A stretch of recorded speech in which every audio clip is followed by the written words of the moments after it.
Good morning विद्यार्थियों। Online class में पुनः आप सभी बच्चों का हार्दिक अभिनंदन व स्वागत है। हमारा 7वां अध्याय है। मैथिलीशरण गुप्त के द्वारा रचित 2 कविताएं संकलित है। पहली है यशोधरा और दूसरा है, अब देखिए, सबसे पहले कवि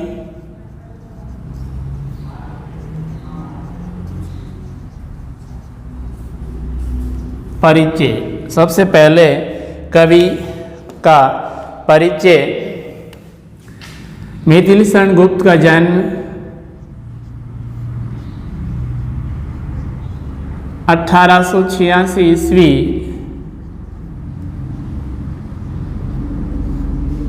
चीरगांव, झांसी, उत्तर प्रदेश में हुआ था। 1886 ईस्वी को इनका जन्म चीरगांव, झांसी, उत्तर प्रदेश में हुआ। इनकी मृत्यु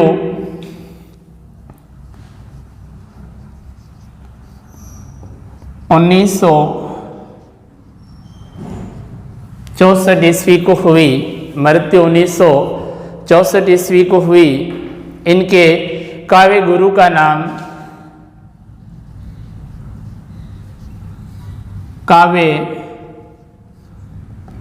का नाम महावीर प्रसाद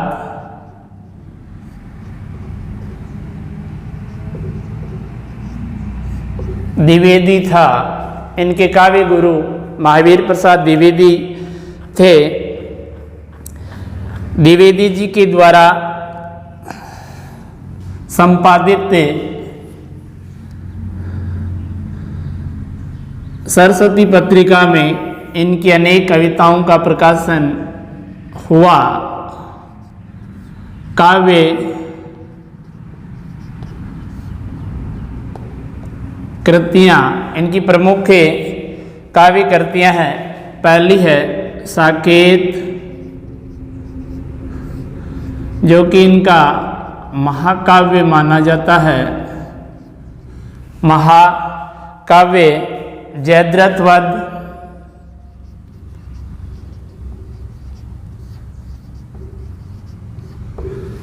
तीसरी है भारत भारती,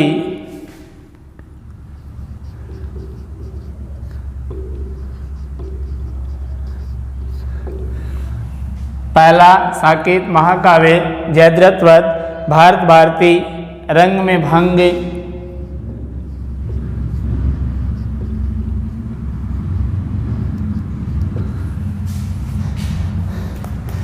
पंचवटी,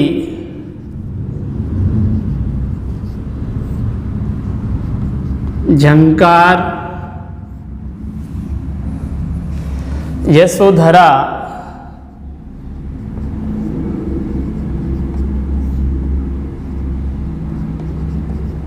द्वापर, जय भारत,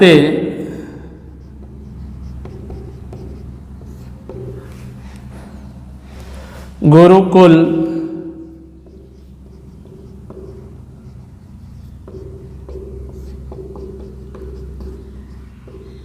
सिद्धराज,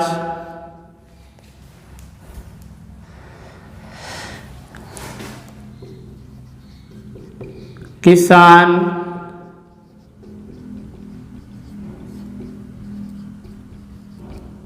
विष्णुप्रिया,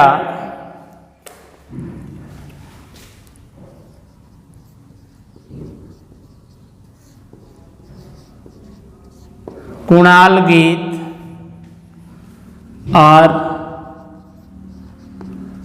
नहुस, ये इनके प्रसिद्ध ग्रंथ माने जाते हैं। इन्होंने इनसे संबंधित विशेष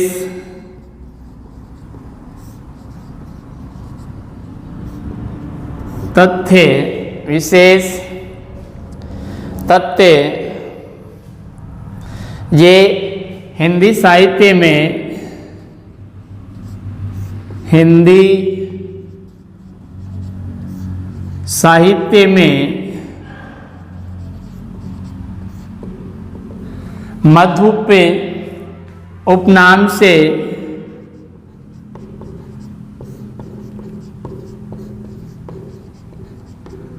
रचना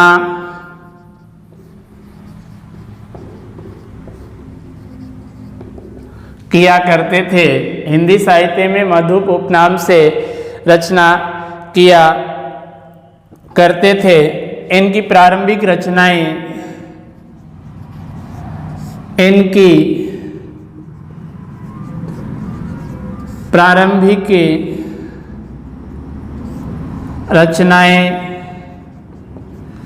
वेश्यों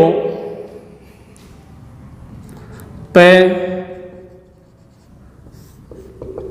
कारक में छपा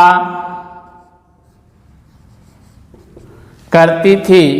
इनकी प्रारंभिक रचनाएं वेश्योपकारक के में छपा करती थी।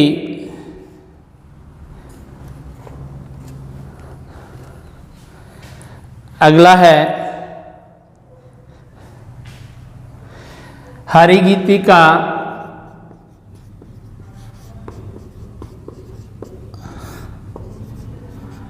इनका प्रिय छंद माना जाता है।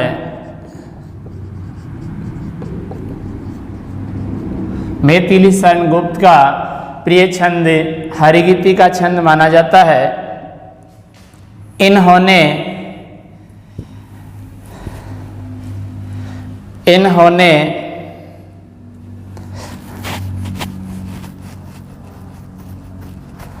भारत सरकार द्वारा इन्हें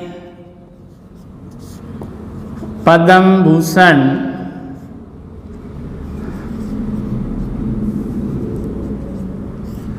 पुरस्कार प्राप्त हुआ।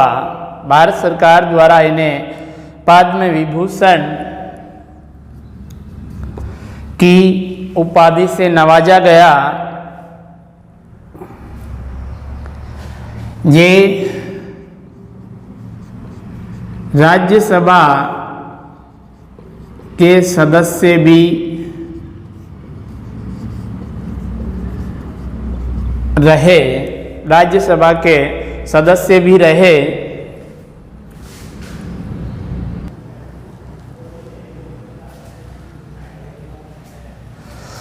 देखिए पहला पद है इसका, सिद्धि हेतु स्वामी गए, ये गौरव की बात, पर चोरी चोरी गए यही बड़ा व्याघात। सिद्धि हेतु, सिद्धि का अर्थ होता है सफलता,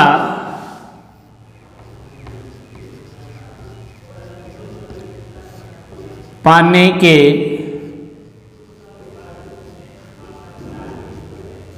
लिए, सिद्धि हेतु यानी सफलता प्राप्त करने के लिए, स्वामी का अर्थ होता है प्रिय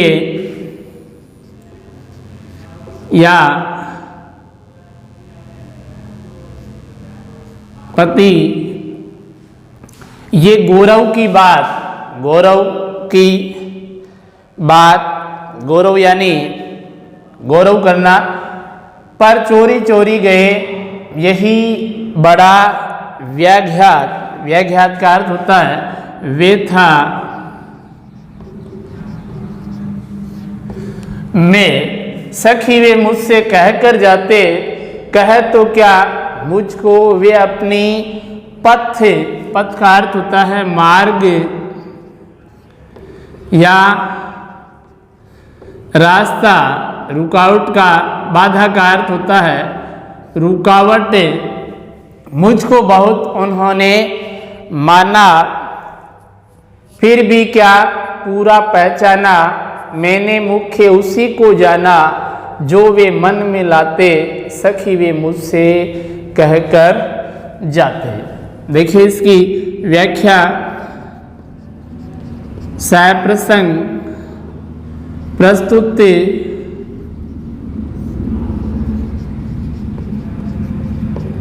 अवतरण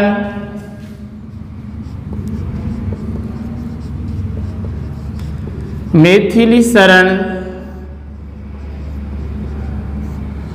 गुप्त के द्वारा रचित यशोधरा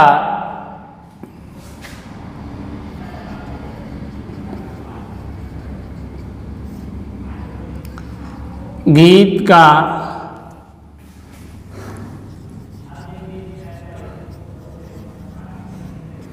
अंश है। प्रस्तुत अवतरण मैथिली शरण गुप्त के द्वारा रचित यशोधरा गीत का अंश है। इसमें प्रियतम सिद्धार्थ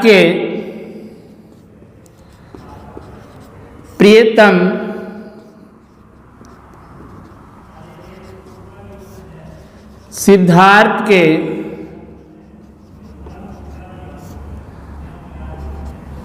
चुपचाप सिद्धि प्राप्त करने के लिए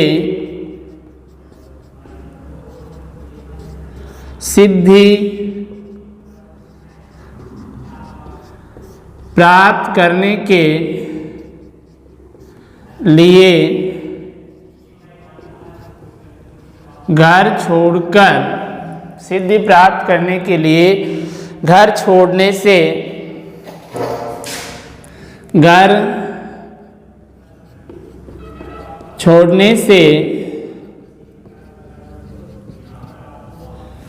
यशोधरा को अतीव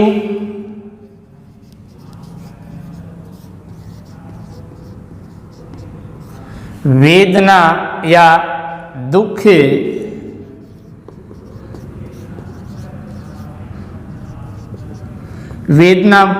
अनुभूति है।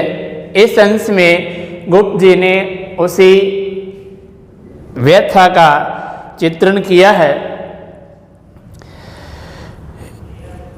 सिद्धि हेतु स्वामी गए, ये गौरव की बात यशोधरा वेदना पूर्वक वर्णन करती है, अर्थात अपने दुख को व्यक्त करते हुए प्रकट करते हुए कहती है कि हे सखी, मेरे स्वामी सिद्धि प्राप्ति करने के लिए गए।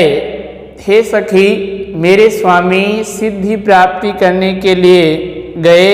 ये मेरे लिए गौरव की बात है, ये मेरे लिए गौरव की बात है। परंतु पर चोरी चोरी गए, यही बड़ा व्याघात है।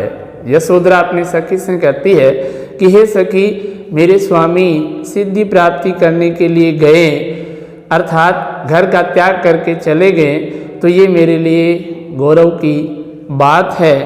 परंतु वे मुझसे बिना कुछ कहे चुपचाप गए, ये मुझे बुरा एवं व्यथायुक्त लग रहा है।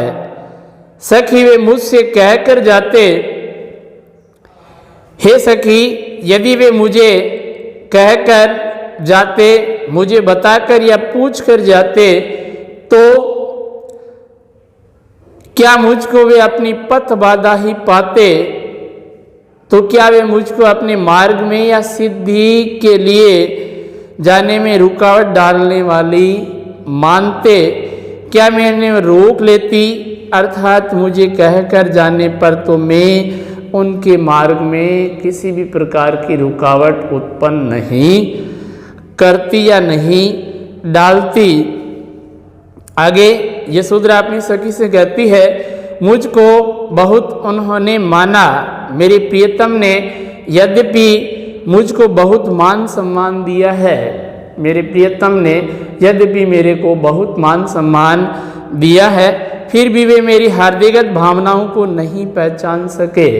मेरे स्वामी ने अर्थात मेरे प्रियतम ने मेरे को बहुत मान सम्मान दिया है, फिर भी वे मेरी हार्दिकगत भावनाओं को नहीं पहचान सके, अर्थात उन्होंने मुझे सही तरह से नहीं पहचाना।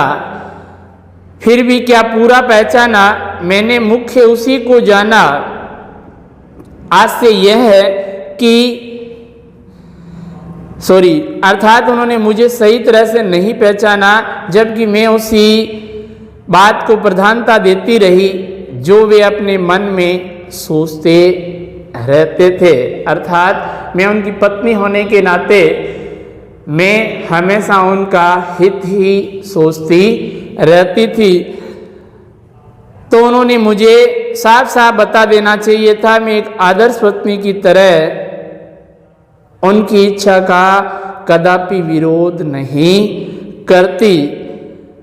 सखी वे मुझसे कहकर जाते, लेकिन वे तो मुझसे कहे बिना ही चुपचाप चले गए। ये उन्होंने अच्छा नहीं किया। इसमें कवि ने भारतीय नारी के आदर्श चित्रण का यशोधरा के माध्यम से वर्णन किया है। अब इसका विशेष कैसे लिखना है? पहली, भारतीय नारी के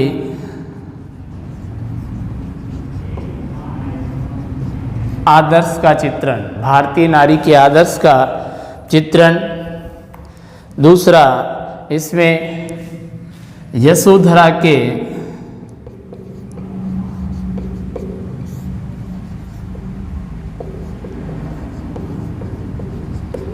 वेदना प्रकट हुई है, यशोधरा की वेदना प्रकट हुई है। तीसरा, इसमें भाषा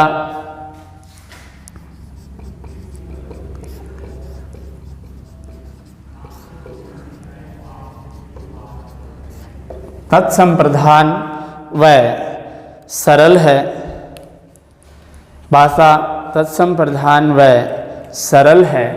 इस प्रकार से ये पद अपना पूरा हुआ। धन्यवाद बच्चों।